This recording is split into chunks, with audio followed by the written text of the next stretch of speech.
Bueno. Bienvenidos, exploradores de mundo. Hoy hoy vamos a hablar de algo que a mí me encanta. Quizás en el especial de Halloween que vamos a hacer hoy no deberíamos de llamarnos exploradores de mundos. Quizás deberíamos de llamarnos exploradores cósmicos.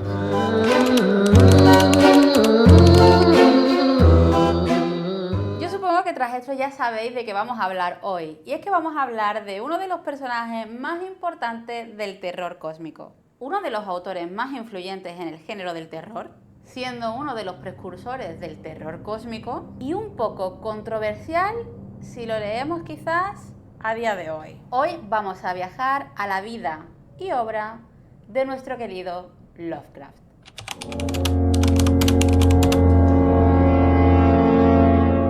Howard Philip Lovecraft. Nació un 20 de agosto de 1890, concretamente 100 años antes de mi nacimiento. En cuanto a años, porque el mes no es ese. En Providence, Rhode Island. Su infancia estuvo bastante marcada por tragedias. Su padre murió de sífilis en un hospital psiquiátrico cuando Lovecraft tan solo tenía 3 años. Y Sarah Susan, su madre, fue una madre muy sobreprotectora y también sufrió de problemas mentales. Pero quizás los problemas mentales de Susan fueron debidos a la desgracia, por así decirlo, que le siguió en su vida. Me explico. Lovecraft nació en una familia que inicialmente gozaba de muy buena posición económica. La familia de Lovecraft pertenecía a la parte aristocrática de Providence y todos sus antepasados habían pertenecido a la parte comercial y eran personajes muy prominentes en la sociedad de la época. Sin embargo, sí que es verdad que todo esto se vio truncado y cambió drásticamente cuando el abuelo de Lovecraft murió. A la muerte de su padre en el hospital, la situación económica de la familia empezó a tambalearse. Tenemos que darnos cuenta de que en aquella época una mujer no se podía dedicar a la economía de su propio hogar, que era algo del marido. La madre de Lovecraft realmente pertenecía a una familia de muy alto estatus social. Sin embargo, el nivel de vida a la que ella estaba bastante comprometida se vio afectado tras la muerte de su marido. Sería la muerte del abuelo materno en 1904 el que marcaría un punto de inflexión en la vida de Lovecraft. Lovecraft en este entonces tendría unos 14 años, si mis cálculos no fallan. Su abuelo había sido un hombre muy admirado y muy querido y de hecho había mantenido los primeros años de vida de Lovecraft. Tras la muerte del abuelo, la familia se vio obligada a vender la mansión donde vivían y se mudaron a una residencia un poco más modesta. Este cambio de entorno afectó bastante a Lovecraft y lo sumió en una depresión bastante grande. Ya de por sí Lovecraft arrastraba una depresión desde niño y siempre había sido un niño débil y tímido, algo que en la época realmente tampoco estaba bien visto. Este deterioro sobre la economía familiar coincidió con un periodo de crisis bastante personal. Lovecraft siempre había sido una persona bastante débil y frágil y ya había sufrido varios colapsos nerviosos. Estos colapsos nerviosos, curiosamente, lo podemos ver representados en personajes de su propia obra, es decir, en Randolph Carter. Randolph Carter es un muy poco disimulado alter ego de Lovecraft. Su depresión profundizó a raíz de la mudanza y empeoró con el tema económico. Esto lo llevó a sumirse en tal depresión que lo único que hacía era quedarse encerrado en la nueva casa. Se aisló durante periodos muy largos y vivía con su madre, en condiciones de una pobreza bastante relativa. Tenemos que entender de que la familia era una familia de alto estatus, es decir, la pobreza a la que nos referimos quizás no sea la misma a la que tú y yo pensamos que él estaba sumido. En todo este ambiente empobrecido contribuyó a una creciente reclusión y a una vida marcada por la privación material y emocional. Podemos ver en todos sus manuscritos cómo toda esta situación lo afectó significativamente en la perspectiva de vida. La decadencia de pobreza en la que él estaba sumido realmente la podemos ver en su obra sin ningún tipo de problema cuando vemos cómo se sumergen en la decadencia, en la pobreza, en la oscuridad, y todo esto quizás esté influido en su propia experiencia personal. Como he dicho anteriormente, Lovecraft creció siendo un niño bastante enfermizo y bastante tímido. Esto lo hizo al final que no llegase a terminar los estudios principales. Debido a la inestabilidad emocional que él tenía, decidió abandonar los estudios antes de graduarse. A día de hoy Lovecraft es uno de los autores más conocidos que hay en el mundo, sobre todo cuando estamos hablando de terror cósmico. Sin embargo, pese a que a día de hoy lo conozcamos tanto, esto no quiere decir que él tuviese algún tipo de éxito en vida. De hecho, no lo tuvo. Pese a que no tuvo ningún tipo de éxito, llegó a formar un círculo de escritores y de amigos y conocidos, los cuales ayudaron a preservar su obra hasta el día de hoy. En algo que podríamos ver la personalidad de Lovecraft fue cuando en 1924 se casaría con la que sería su futura ex esposa, con Sonia Green, una mujer de ascendencia judía que trabajaba como empresaria. Fue un matrimonio muy breve y muy problemático. De hecho, tan problemático que al final acabaron divorciándose. Y es aquí cuando podemos ver el tipo de personalidad que tenía Lovecraft. Es decir, ellos dos decidieron terminar la relación y al final firmar los papeles de divorcio. Sin embargo, cuando Lovecraft llegó a Providence, nunca firmó esos papeles, haciendo que Sonia tuviese muchísimos problemas legales porque quería y necesitaba volver a casarse, pero Lovecraft nunca los llegó a firmar, viendo nosotros así la desorganización que tenía Lovecraft en su día a día. Esta desorganización no solamente afectó a su situación amorosa, sino a su vida entera. Aquí es cuando vamos a ver algo interesante sobre Lovecraft, y es que pese a todas las obras que ha creado, podemos ver algo perturbador. Lo que vamos a hablar ahora y vamos a discutir ahora, tenemos que entenderlo en el contexto histórico en el que Lovecraft estuvo viviendo.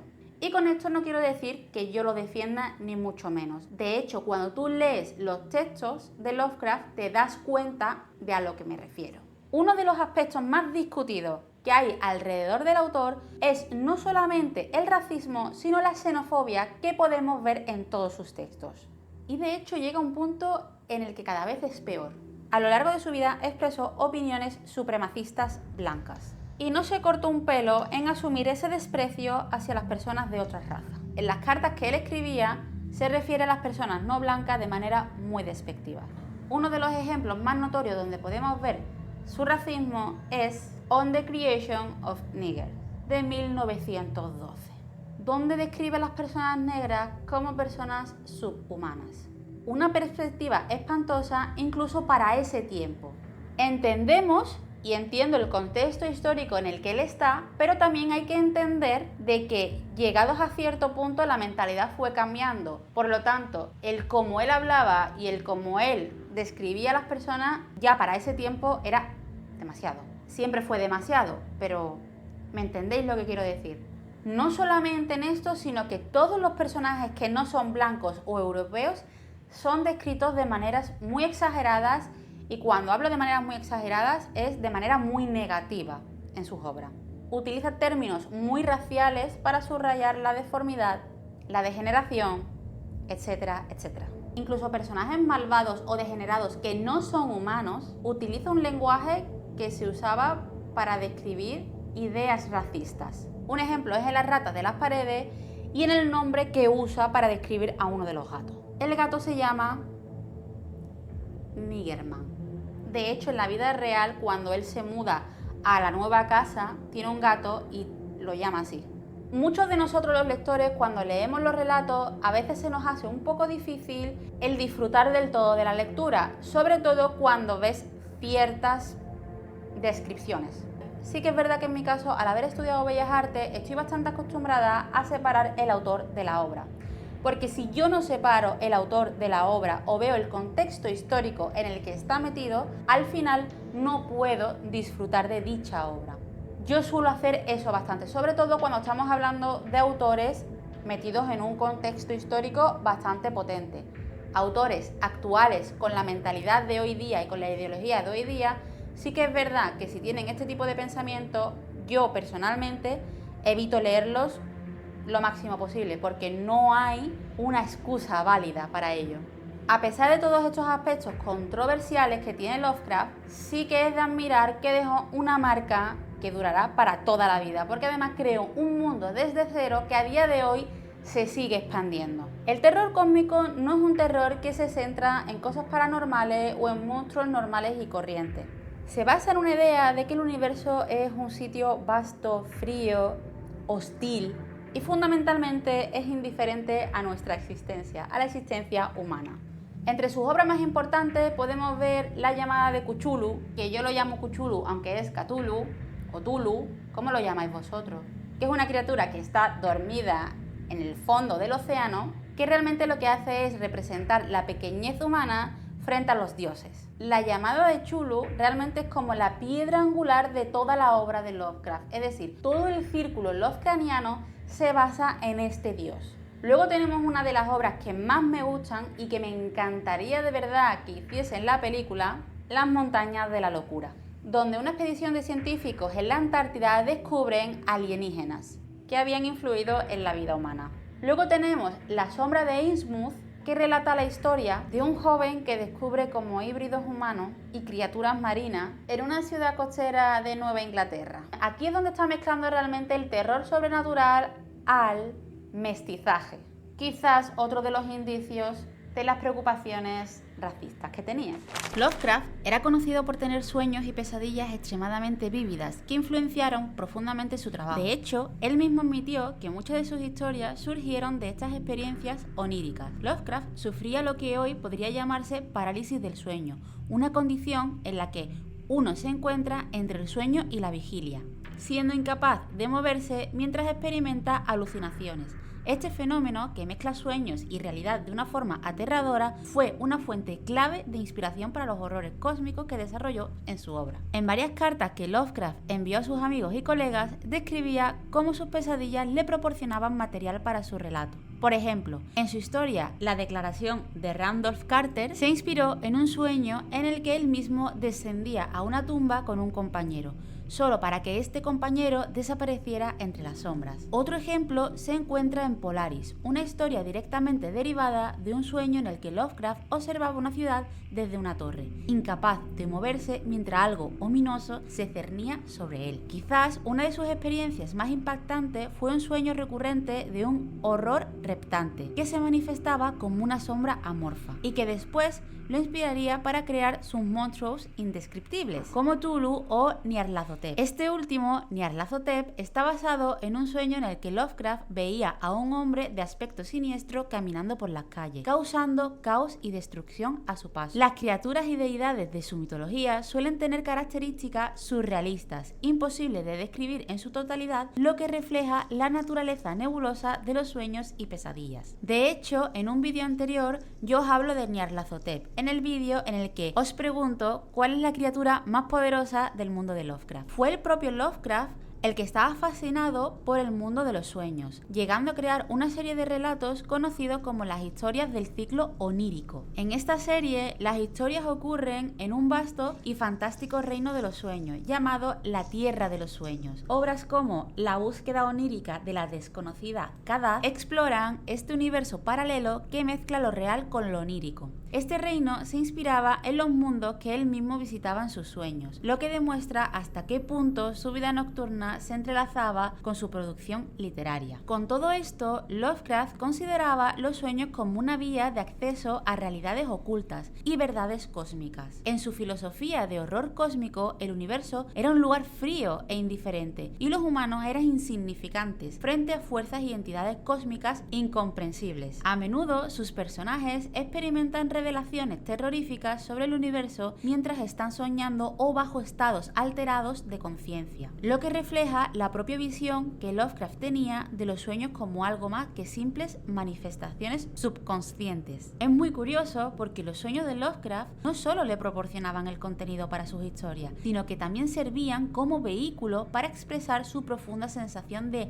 alineación y temor hacia el universo. Esto, combinado con su habilidad para transformar esas visiones aterradoras en narrativas complejas, es parte de lo que le ha ganado su lugar como uno de los grandes maestros del horror. En 1937, con 47 años, Lovecraft fallece. Y aquí pasa algo, él no tiene descendencia. Entonces, ¿qué es lo que pasa con todos sus relatos y con sus pertenencias y demás? Durante muchísimos años sería su amigo August Derleth el que se encargaría de preservar su legado histórico, fundando la editorial Arkham House, para así poder publicar sus relatos. Sin embargo, muchas de las obras de Lovecraft han pasado a dominio público, lo que ha permitido que autores, cineastas, artistas beban de ella y creen cosas a raíz de ellas. Este dominio público ha hecho lo que sea posible que el mundo de Lovecraft, el terror cósmico y los mitos de Cthulhu, por ejemplo, sigan expandiéndose, lo cual es algo bastante increíble, sinceramente. Aunque Lovecraft no fue reconocido en vida, su legado ha llegado hasta nosotros al día de hoy, quedándose así una de las obras más importantes de la historia, cuando estamos hablando de terror. Es el padre del terror cósmico, independientemente de cómo fuese personalmente y de todas sus polémicas. Su influencia es incuestionable y la podemos ver en el cine, en videojuegos e incluso autores que se han basado en la creación de él. En definitiva, la creación de Lovecraft ha dejado una huella imborrable a día de hoy en nuestra sociedad, inspirando a Stephen King, Neil Gaiman, Clive Barker, Del Toro y demás autores que reconocen la obra de Lovecraft. Definitivamente, H.P. Lovecraft fue un autor que vivió en un mundo lleno de terror e incertidumbre, donde todas sus pesadillas se hacían realidad a través de su pluma, creando así historias que exploran lo desconocido e incomprensible. Y pese a sus defectos, su literatura a día de hoy sigue influyendo en las creaciones de los nuevos autores. Así que, exploradores cósmicos, os espero la semana que viene, donde continuaremos con nuestro especial de Halloween, para continuar con los horrores y las maravillas del terror. Dicho esto, recuerda darle a like, suscríbete y todas esas cosas bonitas que me ayudan a crear contenido de calidad para así poderlo disfrutar. ¡Mua!